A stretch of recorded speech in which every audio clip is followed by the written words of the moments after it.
All right, Monday, November 16th. And of course, so I'm happy to help. If you guys have any last minute things you're needing for your presentations between now and Wednesday, just make sure you get a hold of me, and happy to help. Okay. Any questions? Start off with, anyone has? No one's excellent, which is unfortunate, but it's also for this time of the year. That's okay. I wouldn't say I'm excellent either, but I'm looking to the future. It's a nice blue sky day here in Carlisle, so that makes me optimistic for getting finished with the semester and then having a chance to sort of relax and recover. Okay, so everyone's good. So let's go ahead and jump to our topic for the week, which sort of our final week here. Our topic is going to be focused on continuing sort of soil discussion about soil degradation and environmental issues related to soil. So we talked a lot about erosion last week. Hopefully you enjoyed the visit from Matt. He covered a lot of stuff, but a lot of it's things we've touched on at least a little bit. So hopefully that reinforces at least the importance of some of those things. We spent a lot of time talking about erosion last week because it is one of the biggest parts of soil degradation. On Wednesday and Friday, we'll talk a little bit more about things like desertification. But today we're going to focus on chemical deterioration, and because it's a pretty important issue. It's something you hear about in some ways more than erosion, even though erosion, as we learned last week, is really important. Chemical things tend to be get in the news, especially when they start to make people sick, right? So you've probably all heard about things in the not too distant past, even this year or in the last year or so, that are sort of chemical contaminants that people have talked about. Does anyone think of any examples? Glyphosate. Pardon? Glyphosate. Oh, so tell me about that. It's the active chemical in Roundup, which is manufactured by Monsanto, and it's water soluble, so it's able to get into water, and so it's supposedly in a lot of our drinking waters. And supposedly, if you look at a map of glyphosate in the Mississippi Delta, there's like a huge deposition down at the bottom of that area, and it's known to be very harmful to life. Okay, yep, and I've seen that in the news in the last couple of weeks, and that's one of the big ag positive negatives. We saw a little bit of that on Kiss the Ground, where they talked about chemicals, and it's a huge business. So there's lots of money in it, which means it's sometimes a little bit harder to slow down things like that, right? Anything else? When you think of chemical contaminants, what else have you heard of in the news? Well, there's the ongoing cases with dicamba and how that, but that's more about like spreading across farmers' fields and the drift control. And I think they put out a new formula recently that was allowed by to be sprayed now. So that's kind of an interesting case. It doesn't really have to do with soil though. Well, I mean, but that's a spray for agriculture, right? So it's a spray for controlling weeds on plants, and this sort of gets into the nitty gritty of the chemical industry with agriculture in particular, because you have companies like the former Monsanto, who's been bought by Bayer, I think. So a bigger company, even bigger chemical company, swollen, but companies like Monsanto not only develop pesticides and herbicides, but they also develop weeds. So they've genetically engineered crops that are resistant to harsher herbicides that they also produce.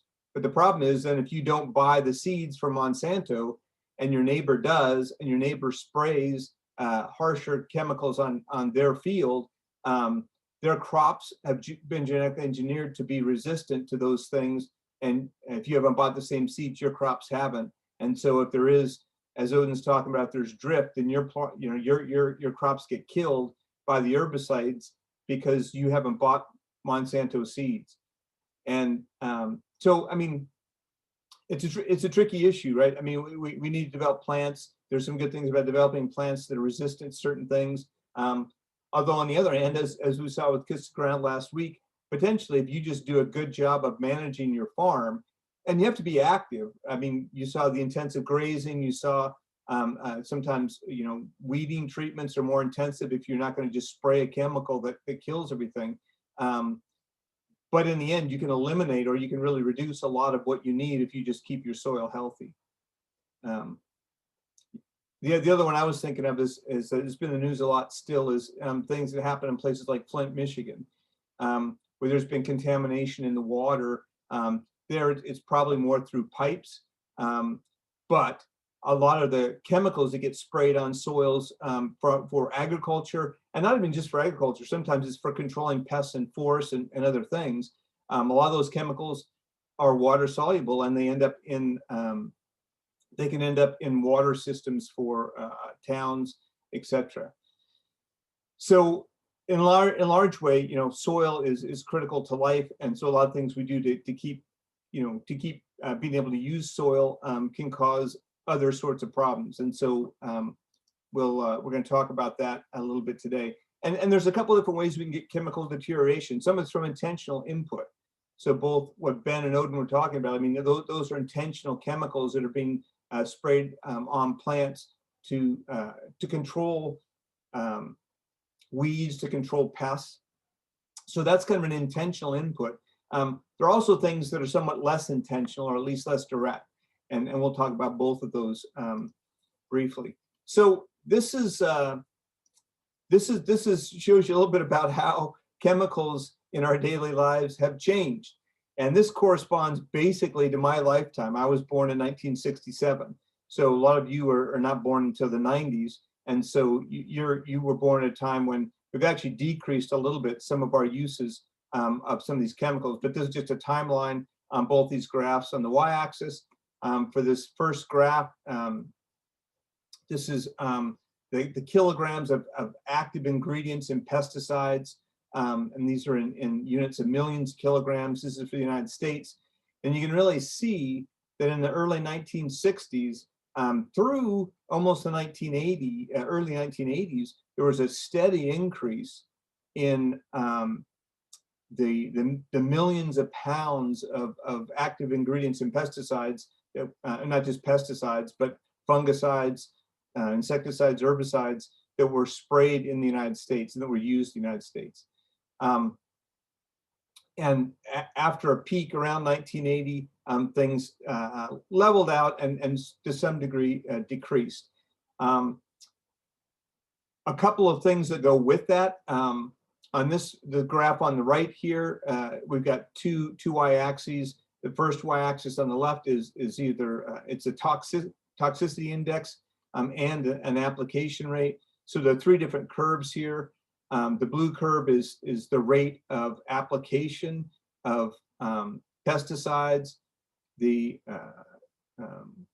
orange curve is the toxicity of the pesticides.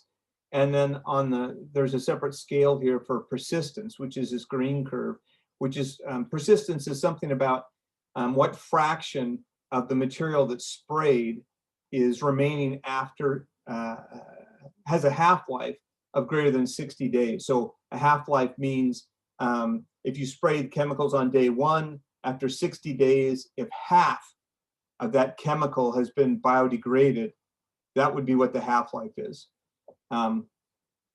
There's a couple changes here that we can see. We're going to talk about that in just a minute, but I wanted to dodge out and take a minute to recognize one of the maybe most important people in the U.S. in environmental history. And it really goes, when you think about environment, sometimes we think about Greenpeace, we think about really small sort of fringe groups. But to some degree, when we talk about the environment here and someone like Rachel Carson, this is the environment writ large. Like this is actually the place where life occurs on Earth. That's the environment that we're talking about. And Rachel Carson wrote a famous book called Silent Spring that came out in 1964. And she really is maybe one of the most important people that has come along in thinking about the chemical contamination that we have been advertently and inadvertently implementing on the world. And so this is just short, it's just a minute or two to kind of introduce you a little bit to her, but it's important to talk about it briefly because she may be one of the most important people on the planet that's becoming intensely more artificially chemically controlled, I would say, right? I mean, the planet's a chemical planet. Everything is about chemicals, movement of chemicals. That's what life's about. That's natural processes. But really humans, and until really recently, we didn't do a lot of intentional chemical movement. We didn't manufacture chemicals in a big way and sort of manufacture a specific product and put it all over the environment. So anyways, let's watch this just briefly here. There appears to be growing concern among scientists as to the possibility of dangerous long-range side effects from the widespread use of DDT and other pesticides. Have you considered asking the Public Health Service to take a closer look at this? Yes, and I know that they already are. I think particularly, of course, in Ms. Carson's book, but they are examining the matter. Rachel Carson wrote this book about pesticide called Silent Spring in 1962. And he talked about the long-term impacts, the concept of latency and bioaccumulation, which were all new terms. Farm animals were dying with monotonous regularity because of pesticides. People didn't have any awareness that if a fish ate the bug that was poisoned by pesticides, that was going to end up in our bodies. It touched a raw nerve upon the American public. The public was being asked to accept these chemicals and did not have the whole picture. So I set about to remedy the balance there. The major claims in Miss Rachel Carson's book, Silent Spring, are gross distortions of the actual facts. When we talk about big oil, well, there was big chemical. And Rachel Carson got under their skin because she was going to cut into their profits terribly. She was attacked really viciously by Monsanto, and she was condemned pretty regularly as a spinster and a communist. She got called off into this battle at a time when she was already in a fairly advanced stage of cancer. The U.S. government went into a review of all of her data, and months later came out with a report basically backing Rachel Carson. She dies in 1964, just shortly after with cancer. But if you have to make a Hall of Fame of people in the environmental movement, Rachel Carson is the game changer. She's number one. By closing loopholes which permitted pesticides to be sold before they were fully tested, this bill safeguards the health of all Americans. I'm sorry the voice of Rachel Carson is still today. She would have been proud of this bill in this moment. There appears to be. So this is a short clip, but I put a link or two in the Moodle site to talk more about it or for anyone that's interested. But very, very important voice to have heard and someone to have spoken out because it was a huge problem that was unrecognized. And so if we go back, one of the things that's interesting, this is that same curve we just looked at, those same graphs. Rachel Carson's book comes out in 1964, and it's kind of ironic that it's kind of at the peak, the base of this growth in use of pesticides and all these other things. And so it took a while for people to listen to her. You saw the one short blurb of the scientist, the chemist, after she spoke, immediately said, her things are unfounded. And it's been one of the unfortunate things where, in the end, a lot of scientists try to stay out of politics, but they end up being part of politics because, I'm sure there's, whether that guy, in the video really was a true chemist or not, or maybe he was just an actor sitting in a lab. But when he's working for a company and the company's paying him money, whether or not the person really believed what they were saying or not, you know, you don't really know, but it's hard to take the information without a lot of grains of salt when the person's sitting in a lab of a chemical company. And you want to be you want to be able to trust people, and you hope that people who are in positions of power, and scientists in particular, are willing to speak out. But it does become difficult if you're trying to speak out, you know, against your own company, especially if that means it may cost you your job. But anyway, that short video, hopefully, it's for 2 minutes to me, is pretty impactful. You know, it starts off with one of our most famous modern presidents, you know, famous for better or for worse, not necessarily because of the great environmental things he did, JFK, but certainly he was an important part of history. And you know, ends with the statement, you know, Rachel Carson probably is number one in the list of environmental kind of superheroes of the modern era. As everyone knows about Rachel Carson a little bit, right? So this is not a book that people read a lot anymore. I mean, it was written quite a while ago, and there's been lots and lots of work that was done since. But Silent Spring is worth a read sometime if you have time. Like I said, I put a link that's got kind of a synopsis of what she talked about. But she was a marine scientist, and I don't even know the details myself about how she got into thinking about chemicals in general. Although, as a marine scientist, you know, a lot of these chemicals, when we say they end up in water, a lot of them ends up in marine ecosystems. And so it may be that her work, she actually was seeing some impact in her marine biology work. Someone else may know more about Rachel Carson. All right. Well, anyway, so it's interesting. 1964, her book comes out. And the 70s, even though the 70s are kind of known for their environmental movement, it certainly didn't cause a very big decrease in the rate of use of pesticides. And it's not, you know, unfortunately, this is kind of a sad story about the reality of life. We didn't stop. There was not really a significant decrease in the use of these things until the early 1980s, when we had an economic recession. And you see that's what this big drop is. And you know, when the economy slows, it hits all facets. You know, people who maybe were buying, you know, fertilizer or things to spray in their garden, it's kind of a luxury, so you might not do that. Certainly with farmers, the same thing. They have to, you know, when the economy goes down, prices go down, food prices go down, farmers don't have as much money, so they have to reduce their costs. And as Matt talked a little bit about on Friday, sort of the chemical management of a farm can be one of the really expensive parts of a farm. Although if you're organic, that's one of the nice things about being organic, is you can reduce that cost. And then after the 1980s recession, there was a little bit of a quick rebound, and then things have kind of tailed off.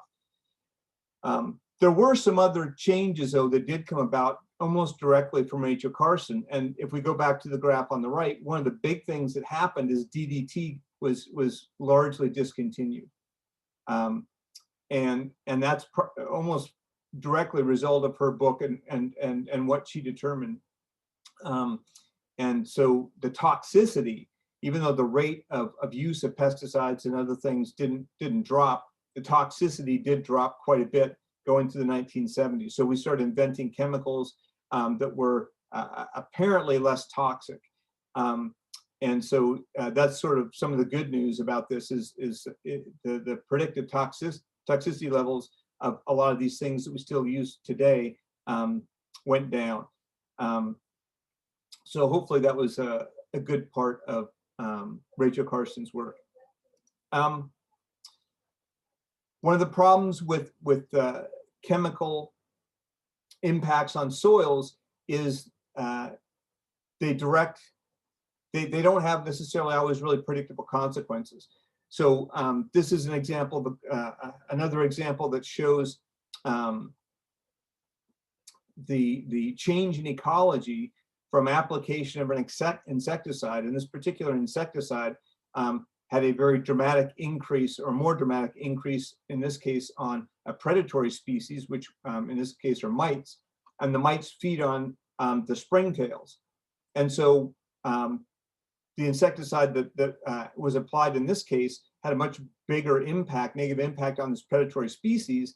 And so when your population of predators drops way down, of course, the things they've been eating on then can spring way up. And if the springtails are a species that's causing damage to the soil, then all of a sudden the insecticide, even though it had maybe a limited impact on the springtails, because it eliminated their predators, that allowed the springtail population to skyrocket. And so different organisms respond differently to chemicals, and so it's one of the things that makes it difficult to try to use chemical applications to control species, because you have to think of the whole ecology, or you can actually cause more problems by putting some kind of an insecticide on the soil. These are some of the social, predicted and environmental costs from pesticide use in the United States.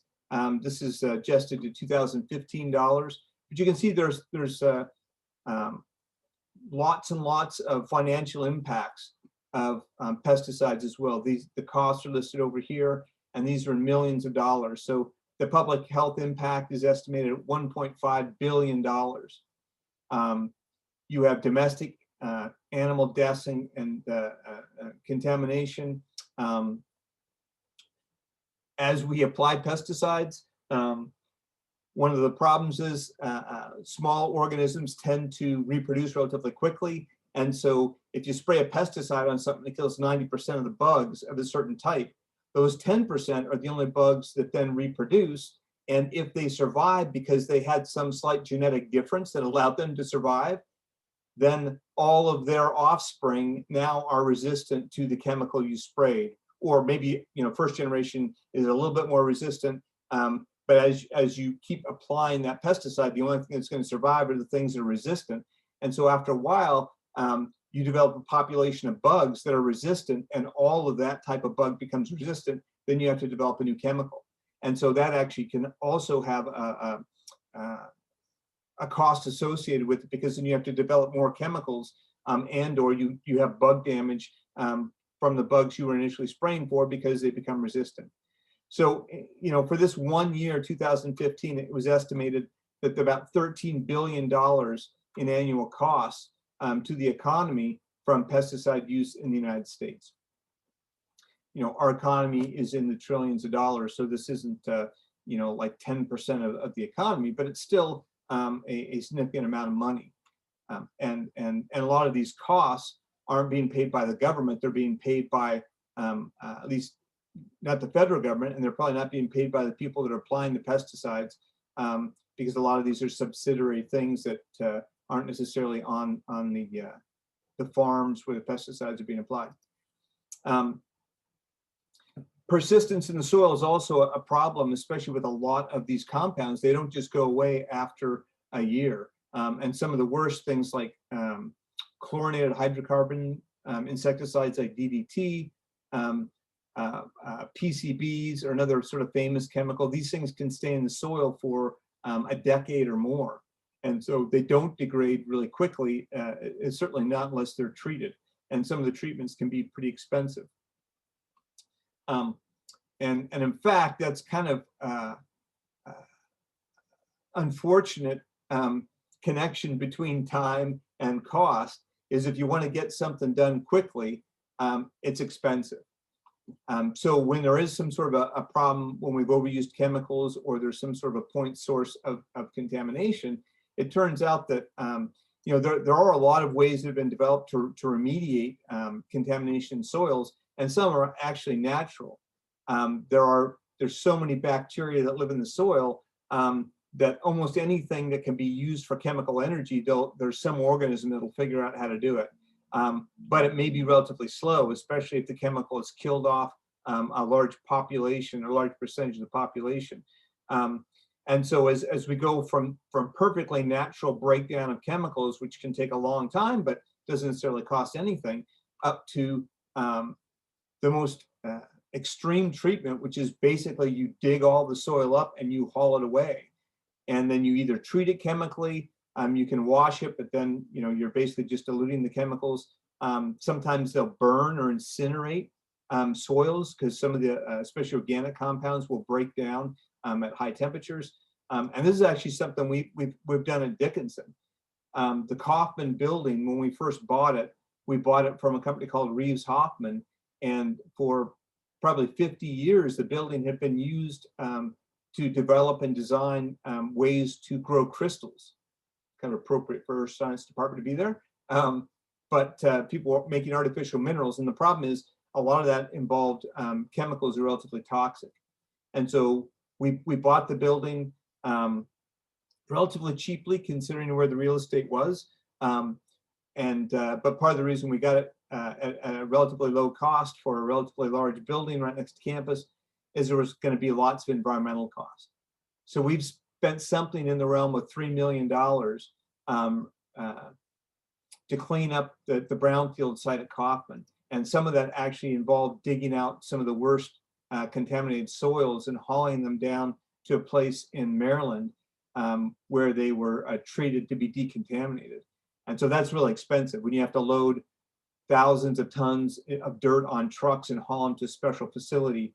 That's pretty expensive. It can be relatively quick if you have enough money, so that's one of the most expensive ways that you can clean things up. These chemicals, this is just a list of a few of the chemicals that can be found in soil pollutants. These are all inorganic. And so this tells you what the major uses are of these chemicals. Some are in things like pesticides, some are in manufacturing and processing. And these are some of the things that have been found that can be done to humans. And even in places where there's manufacturing, one of the interesting things is I had this happen like a week and a half ago. Jen Halpin at the farm sent me a picture of a rock, and it was a rock that some farmer had found in their field, and they're trying to figure out what it was. And from my brief looking at the photo, I suggested to him it's probably slag.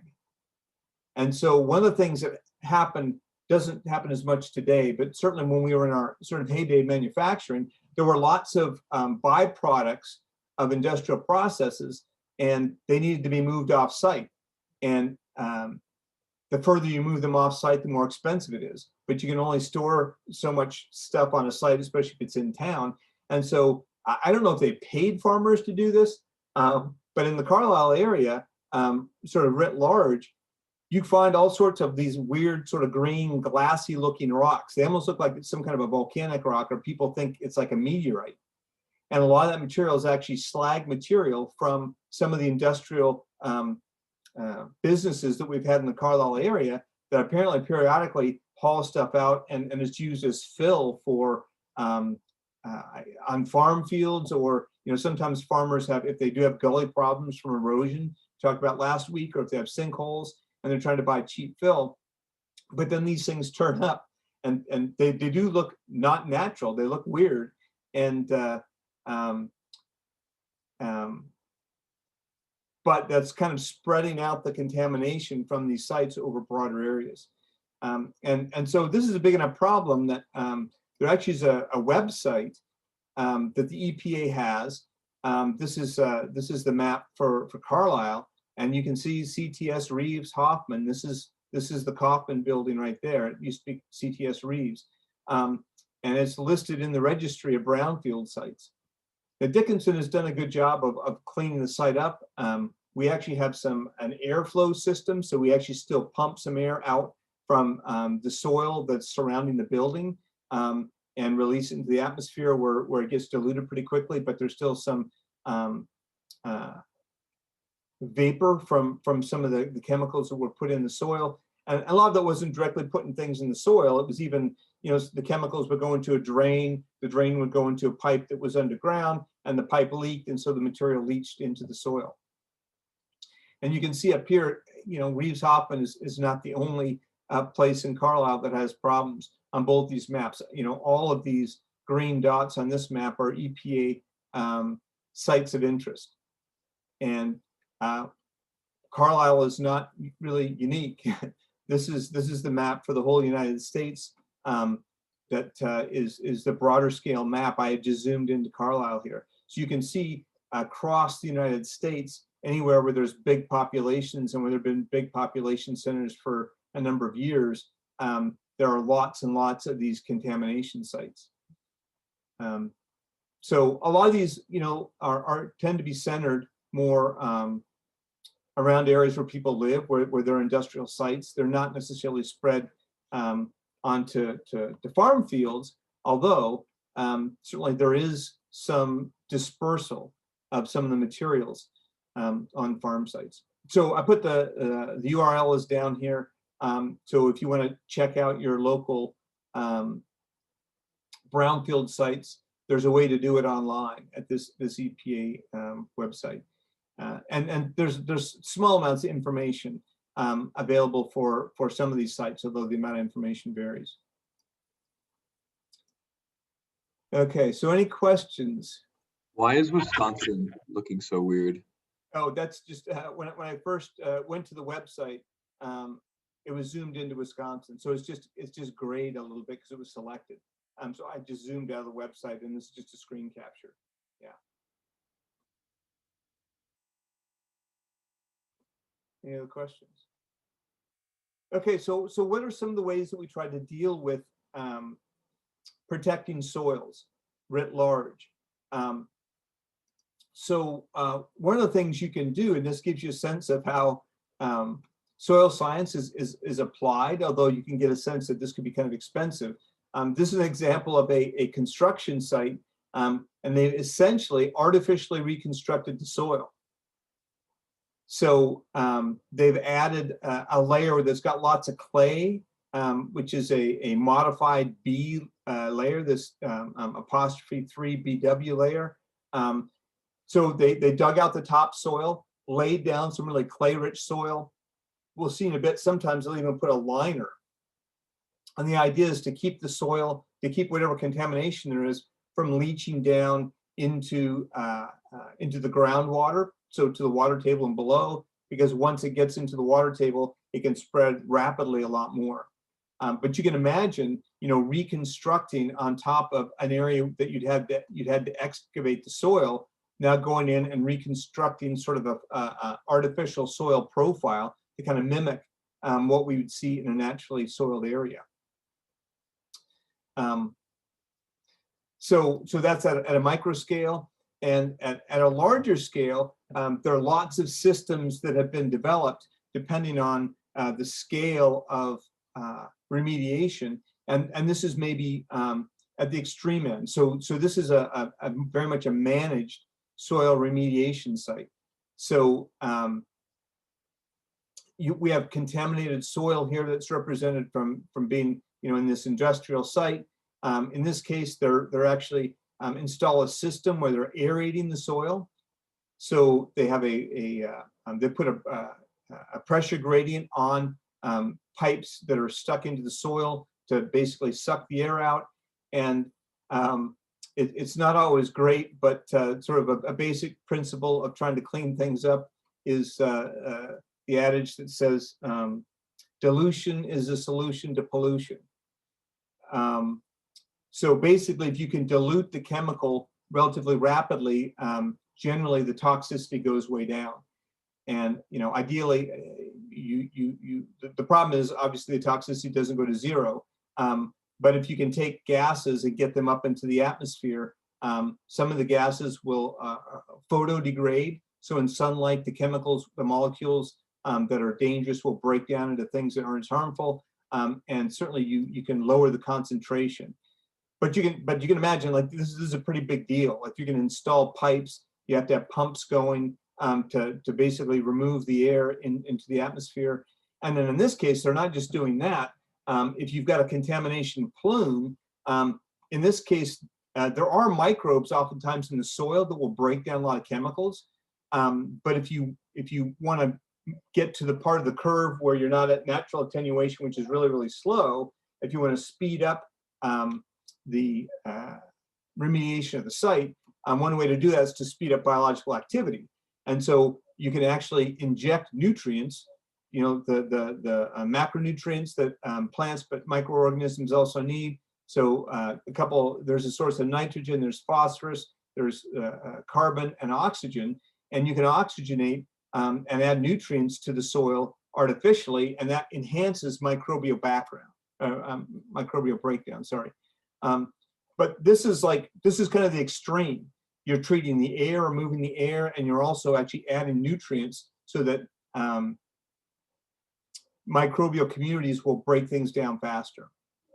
Maybe not as extreme as sort of digging a huge pit and removing all this material, but this is a pretty extreme treatment. At the other end of treatments, you can also do things like phytoremediation and using plants to help remediate soils.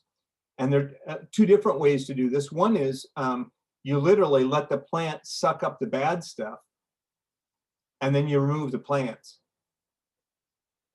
So then you have to take the plants somewhere to incinerate them or try and remove the chemicals. So that's one possibility.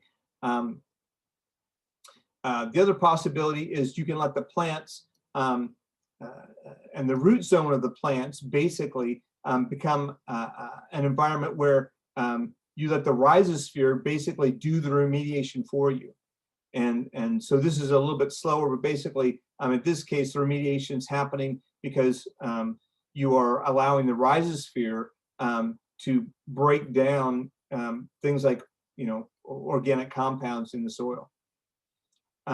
This sort of natural remediation, active remediation by removing biomass, this is actually something people have known about for years. And in fact, when people are doing soil surveys for contamination, or even when people are looking for concentrations of things in the soil, you can actually sample the plants.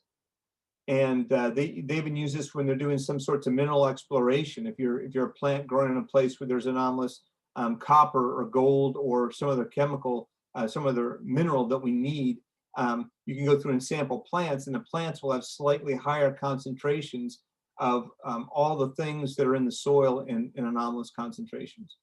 And sometimes that's called bioassaying as well. So those are kind of the two extremes of different methods by which you can try to remediate sites.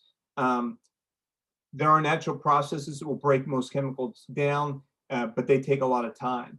And certainly if you're using things like specific plants or remove specific chemicals, you can't then use that ground for grazing cattle, because you don't want your cattle to have have some kind of poisoning because they're eating plants that you specifically planted to be sucking some kind of contamination out of the soil. And then this is just sort of a final three-dimensional diagram, sort of capping this off. And this shows you a lot of the different ways that organic compounds that are toxic can get broken down in a soil system.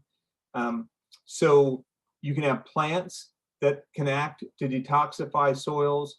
You can detoxify them by removing crops. You don't want to eat crops if they have high levels of things. You get things that are water soluble, so they leave the system as runoff. And in this case, for this particular diagram, the way this works, any place you see the O and C together, that means the chemicals are dissipating in their natural state, so they're not actually being broken down. So things like volatilization, those organic compounds go up into the atmosphere and get dispersed. Places where you see the O and C separated, those are actually places where different agents are actually breaking down those chemicals. So things like clays and organic matter can actually be long-term storage sites for those chemicals. If they are stored there long enough, they'll naturally break down, or they at least can be removed from the active part of the system. But there are aerobic microorganisms that can actually break down, separate the organic compounds and break them down. That could be bioremediation. You can have other chemical processes that break things down. As you get deeper into the soil, you can have anaerobic activity that can break down organic compounds and make them potentially less toxic. A lot of them will also break down if they are exposed to sunlight. But the key thing for a lot of these systems, often we're trying to protect the water that is sort of continuously flowing below the soils at the water table, because once they get into the groundwater, they can move a lot faster, and it's a lot more difficult to get them out of the system and or to remediate them. So a lot of these different methods are designed in part not just to clean up a site, but also to limit the contamination to above the water table and what's called the vadose zone, because once it gets to the water table, it's much more difficult to control the spread. All right, and then the last thing, because this is another important site, kind of indirect site for soil contamination, is thinking a little bit about where we put the things we don't want. So in farms and agriculture, we're directly applying chemicals for a purpose.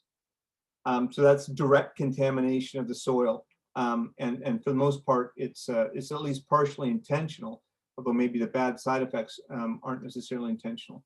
But there are other ways that we sort of unintentionally can cause contamination, and a lot of that has to do with the waste that we generate. So this is just a graph, years from 1960 to just past 2010, and this is millions of tons of solid waste in the United States as a function of year.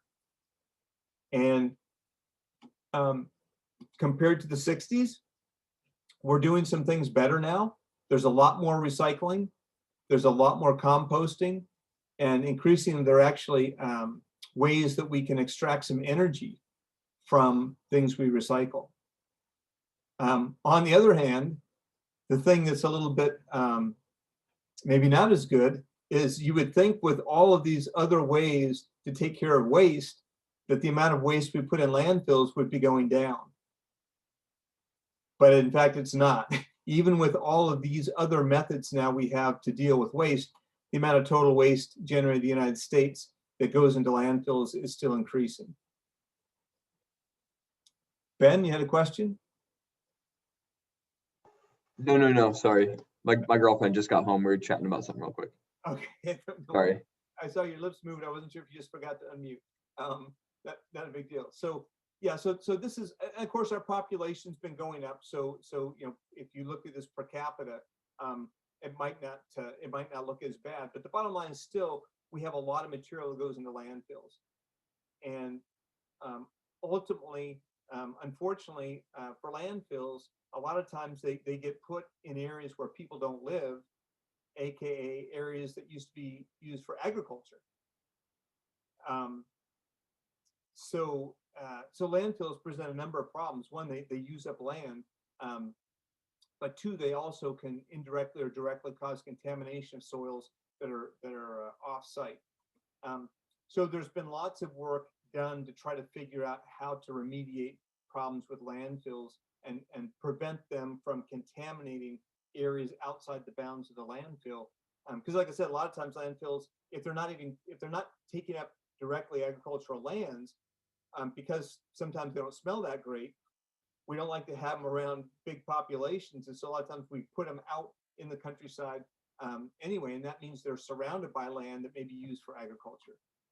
So there's a number of ways that people try to control this, and this is kind of a small cartoon synopsis of the problem. Here's our landfill with all kinds of stuff put in it, you know, containers that are made out of metal, maybe household cleaning products, things like that really shouldn't go to a landfill, but it's hard to control.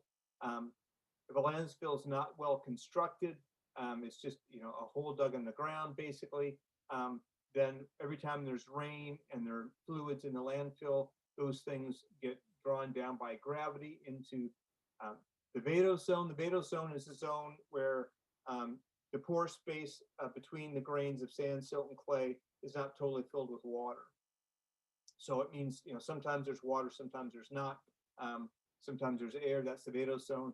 But there's a level called the water table. And the water table, from there down to where you get to bedrock or some sort of an impermeable barrier, that area is this place where basically all the pore space in the soil is filled with water.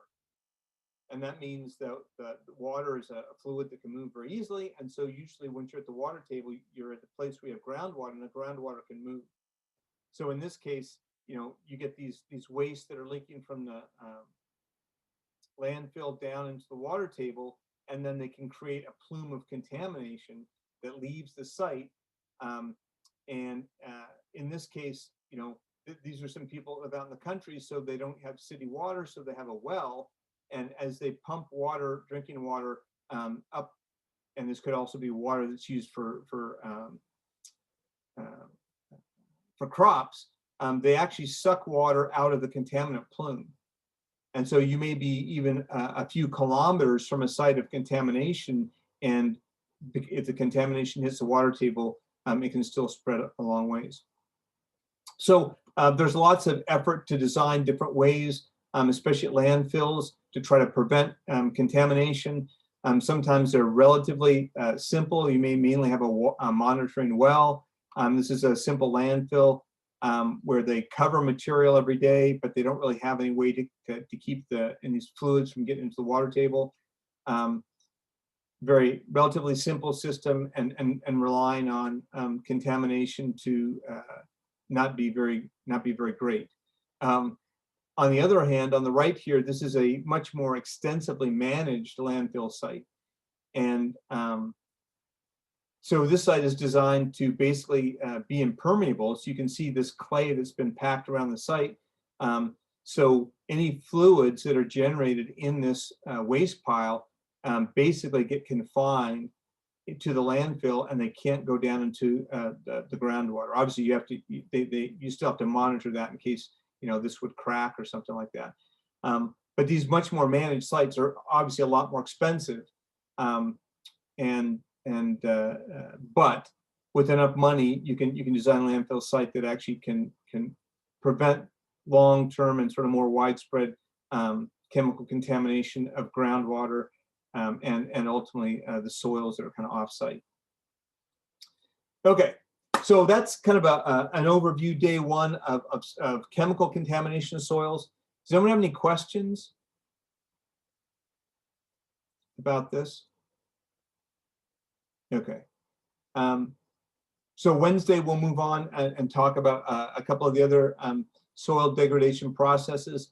Like I said, between now and then, if you have any questions about your presentations, make sure you get a hold of me, and I'm around and available. Yeah. And otherwise, you guys enjoy the rest of your Monday, and kind of make sure you're sort of being extra careful these next couple of weeks to stay healthy, stay away from small confined spaces with lots of people you don't know, which hopefully you can all manage to do. All right, so I'll see you all Wednesday morning.